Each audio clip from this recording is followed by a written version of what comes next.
నడిచినా కూర్చున్నా మోకాళ్ళ నొప్పులు వస్తున్నాయా? ప్రాణ పెయిన్ క్లినిక్ లో అధునాతన చికిత్సతో మోకాళ్ళ నొప్పులు తగ్గించుకోండి. హాయ్ హలో నమస్తే, వెల్కమ్ టు మనం టీవీ. ప్రస్తుతం మనతో పాటు ఉన్నారు తెలంగాణ బీజేపీ అధికార ప్రతినిధి దిలీప్ ఆచారి గారు. నమస్కారం అండి. నమస్కారం అండి.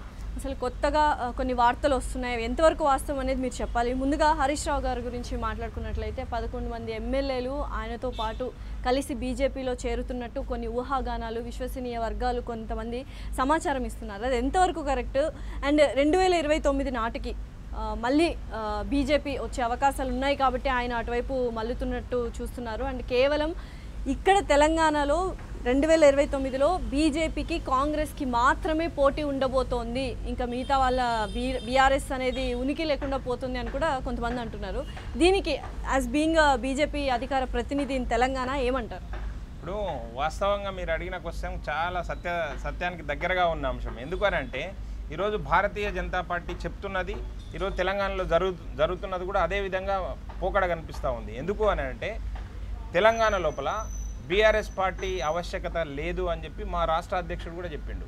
ఈ రాజకీయాల్లో, తెలంగాణ రాజకీయాల్లో ఇప్పుడు ప్రస్తుతం ఉన్న పరిస్థితుల లోపల బీఆర్ఎస్ పరిస్థితి అవసరం కానీ అవకాశం కానీ లేదు అని చెప్పి స్పష్టంగా చెప్తున్నాం. ఇప్పుడు జరిగిన ఎలక్షన్స్ రిజల్ట్స్ ప్రకారం చూస్తే మొదటి స్థానం కాంగ్రెస్, రెండవ స్థానం మనకు బీఆర్ఎస్ఏ వచ్చింది కదా, లాస్ట్ స్థానంలో మనకు బీజేపీ. ఇప్పుడు భారతీయ జనతా పార్టీ ఉత్థానం చూడండి ఎంత అద్భుతంగా ఉంది. పోయినసారి మేము దాదాపు 7% ఓట్లు, కానీ ఈసారి 18% ఓట్లు.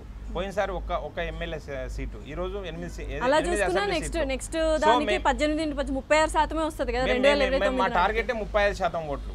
ఇప్పుడు కూడా చెప్తున్నాం, మా అమిత్ షా గారు చెప్పింది ఏంటంటే 35% ఓట్లు సాధిస్తే చాలు మనము సింగిల్ లార్జెస్ట్ పార్టీగా ఏర్పడుతుంది తెలంగాణలో అని చెప్పి మా అమిత్ షా గారు చెప్పడం జరిగింది. దాంట్లో భాగంగానే మేము ఆ విధంగానే మా కార్యాచరణ రూపొందించుకున్నాము.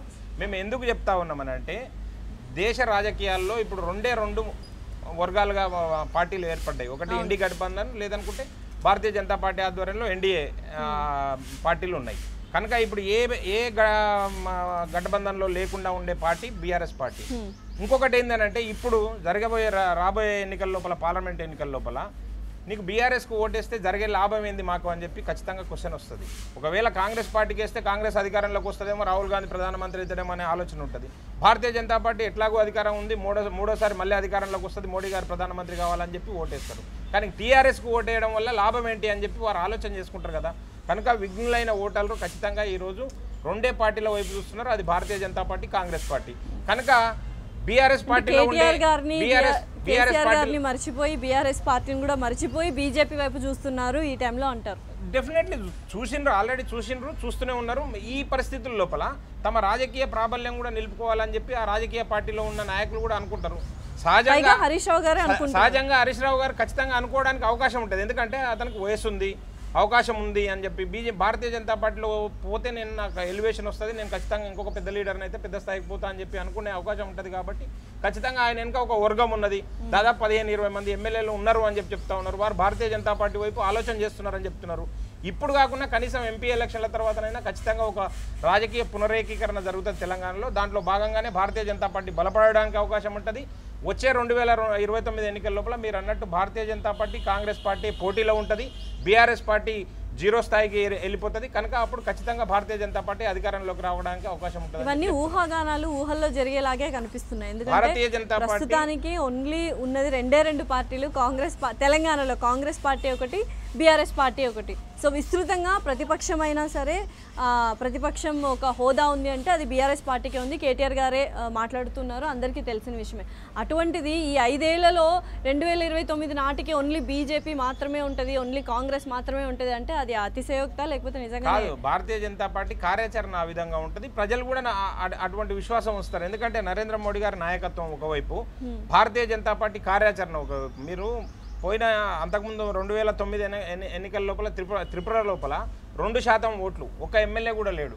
అదే 2014 కాడికి 15 వచ్చే వరకు త్రిపురలో ఒకటేసారి అధికారంలోకి వచ్చారు. మీరు అన్నట్టు అంత చక్కగా ప్లాన్ ఉంటే బీజేపీది తెలంగాణలో మొదటి స్థానము ఒక 2-3 నెలల క్రితం చూసుకున్నట్లయితే బీఆర్ఎస్ కునింది, తర్వాత బీజేపీకే ఉంది, తర్వాత కాంగ్రెస్ ఉనికే లేని తెలంగాణలో కాంగ్రెస్ అధికారం పార్టీలోకి వచ్చిందంటే కేవలం బీజేపీ యొక్క చేతగానితనమే అని చాలా మంది అంటున్నారు. సో దానికి మీరు ఇచ్చే సమాధానం ఏంటి? ఎందుకంటే ద్వంద్వ వైఖరి కనిపిస్తుంది, మీరే అన్నట్టు గుర్తు. భారతీయ జనతా పార్టీ ఖచ్చితంగా మీరు అన్నట్టు ముందు వరుసలోనే ఉన్నది. తెలంగాణలో ఒక ఆశావా దృక్పథంతో ప్రజలు కూడా తెలంగాణలో భారతీయ జనతా పార్టీ వైపు చూసారు. సడన్గా కర్ణాటక ఎన్నికల ద్వారా వచ్చిన ఒక ఊపు కాంగ్రెస్ పార్టీ వైపు మళ్ళీ అవకాశం వచ్చింది. దాని తర్వాత బండి సంజయ్ గారిని ఎప్పుడైతే దాని తర్వాతనే నేను కాంగ్రెస్ పార్టీ అధికారంలోకి వచ్చింది. దాని వెంబడే జరిగిన పరిణామ క్రమంలో భారతీయ జనతా పార్టీ అధ్యక్ష మార్పిడి కూడా జరిగింది.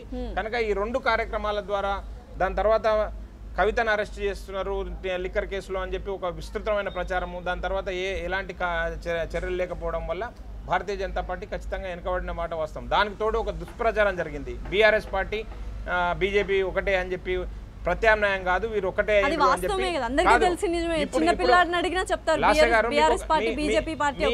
చెప్పి మీ కెమెరాల సాక్షిగా నేను ఒక విషయం చెప్తాను. భారతీయ జనతా పార్టీ బీఆర్ఎస్ ఒకటి కాదు అని చెప్పి చెప్పడానికి నిదర్శనము నేను కామారెడ్డి ఎన్నిక చెప్తా. కామారెడ్డిలో కేసీఆర్ను ఓడించినాము, రేవంత్ రెడ్డి గారిని ఓడించినాము. మేము వారు ఒకటైతే కేసీఆర్ను ఓడించాం. మేము ఖచ్చితంగా భారతీయ జనతా పార్టీ ఓడిపోతుంది. అంతకుముందు జరిగిన ఎన్నికల లోపల వాళ్ళ కూతురును ఓడగొట్టినాము, అంతకుముందు జరిగిన ఎన్నికల లోపల దుబ్బాకలో ఓడగొట్టినాము. కనుక మేము ఎక్కడైనా స్ట్రేట్ ఫైట్లో ఉన్నాం భారతీయ జనతా పార్టీ బీఆర్ఎస్తో. కానీ లోపాయికారు ఒప్పందాల ద్వారా రాజకీయాలు చేస్తే మేము ఈ స్థాయికి రాం. భారతదేశంలో భారతీయ జనతా పార్టీ ఈరోజు ప్రపంచంలోనే అత్యధిక మెంబర్షిప్ కలిగిన పార్టీ భారతీయ జనతా పార్టీ. 2 సార్లు అధికారంలోకి వచ్చిన పార్టీ. హరీష్ రావు గారు 11 మంది ఎమ్మెల్యేలను తీసుకొని బీజేపీలో జాయిన్ అవుతున్నారు, అది నిజంగానే జరుగుతోంది అని అంటున్నారు. అసలు కేసీఆర్ గారికి హరీష్ రావు గారికి ఉన్న గొడవలు ఏంటి? ఎందుకు ఆయన మారాలనుకుంటున్నారు? అధికార పోరా, పొజిషన్ ఇవ్వలేదనా? మేము అంతర్గత విషయాల గురించి మేము మాట్లాడమండి. ఎవరి అంతర్గత విషయాలు వారికి ఉంటాయి. నేనేమంటున్నా, అవకాశం ఉంది అని అంటున్నా. నేను ఖచ్చితంగా సమాచారం ఉంది వస్తున్నారు అని చెప్తలేను. మీలాంటి వాళ్ళు ఖచ్చితంగా ఆహ్వానిస్తాం. ఎందుకు ఆహ్వానించము? భారతీయ జనతా పార్టీ బలోపేతం కావాలి, తెలంగాణలో ఖచ్చితంగా ప్రత్యామ్నాయం కావాలి. రేపు రాబోయే రోజుల్లో అధికారంలోకి రావాలనుకుంటే అందరినీ మేము రమ్మని చెప్తున్నాము, ఆహ్వానిస్తున్నాము ఖచ్చితంగా. ఇంకొకటి ఏంటంటే మునిగిపోయే పడవలో ఎవరైనా మేధావులు అనుకునే వాళ్ళు, కొంచెం తెలివిగా ఆలోచన చేసే వాళ్ళు ఎవరు కూడా మునిగిపోయే పడవలో ఉండరు.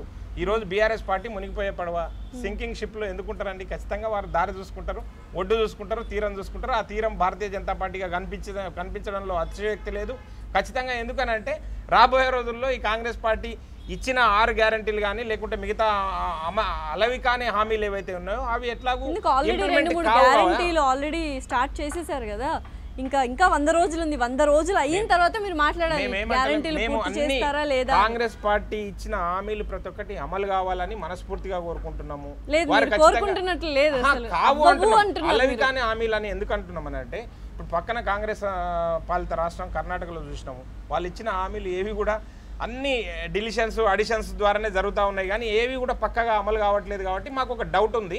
మేము అప్పటికి కూడా ఈ డౌట్ మొత్తం ప్రైవేటీకరణ చేస్తే బాగుంటది అంటారు. పబ్లిక్ ఏమంటారు, గవర్నమెంట్ వీటిని కూడా ప్రైవేటైజేషన్ చేసేసి పన్నులు ఎక్కువ పెంచేసి సో ఆర్థిక భారం ఎక్కువ పెట్టేస్తే మిడిల్ క్లాస్ వాళ్ళు అప్పుడు హ్యాపీ అంటారు. అలా చేయాలంటారా? ఇప్పుడు మిడిల్ క్లాస్ వాళ్ళని దృష్టిలో పెట్టుకొని పాలన సాగిస్తున్న పార్టీ ఏకైక పార్టీ ఈ దేశంలో భారతీయ జనతా పార్టీ.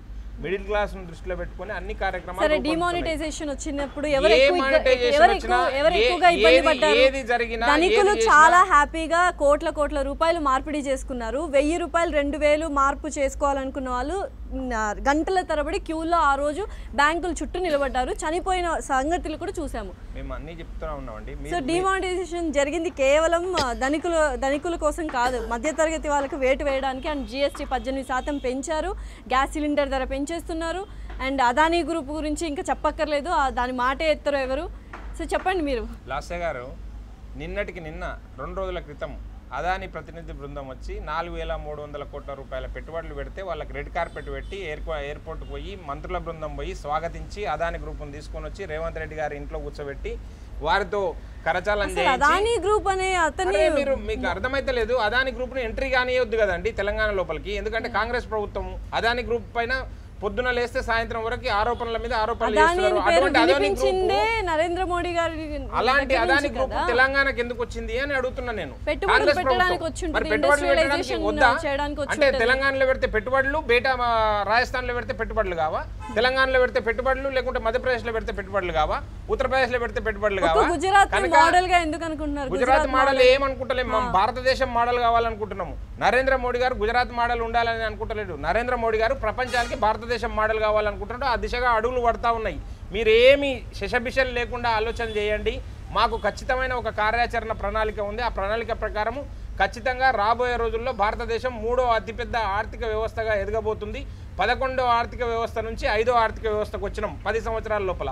ఇంకొక 5 సంవత్సరాల లోపల 3వ అతిపెద్ద ప్రపంచ ఆర్థిక వ్యవస్థగా ఎదగబోతున్నాం. దాంట్లో భారతీయురాలుగా మీరు కూడా తలెత్తుకొని గర్వంగా ఉండే అవకాశం వస్తుంది. ఖచ్చితంగా రాబోయే రోజుల కోసం ఉండండి అని చెప్పి మేము భావిస్తాం. డెఫినెట్లీ ఆ రోజు వస్తే నేను కూడా జై బీజేపీ అని చెప్తాను. జై బీజేపీ అనాల్సిన అవసరం లేదు, జై భారత్ అనండి సరిపోతుంది. ధన్యవాదాలు. Thank you.